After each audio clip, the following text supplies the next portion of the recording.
This is the BS on balance. You think about balance, this is what comes to mind.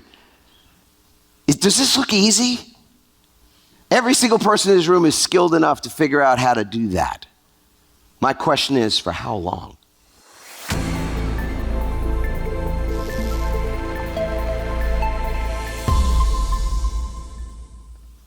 How long can you maintain this?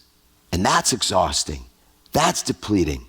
This is just not about balance. And language, as Rob said yesterday, is so vitally important that we just get precise with our language. So this is less about balance and it's more about harmony. Yin and yang. Karen and I were talking about this last night. That's a symbol for harmony, which is not about you season your food, a different analogy, same amount of salt to the same amount of pepper. I probably would have used more salt when I was younger. Now I use very little salt, much more pepper.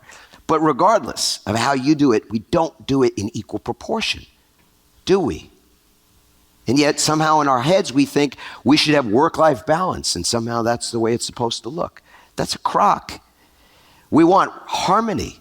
We want to be able to blend things, I think, so that we find the right mix for us. And that's what came out earlier today. You can't have an algorithm create a solution that works for a demographic in one moment in time, but then it doesn't work for that same group of people 3 years later. So what do? We have to work on creating this harmony in every area of our life, because there's an old Zen philosophy which came up the other day. My wife mentioned this. I had not thought about this in a long time, but how you do anything is how you do what? I'm sorry?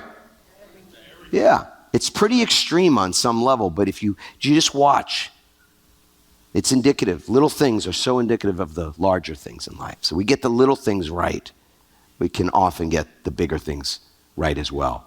And we're talking about big things, are we not? We're talking about massive things, in fact.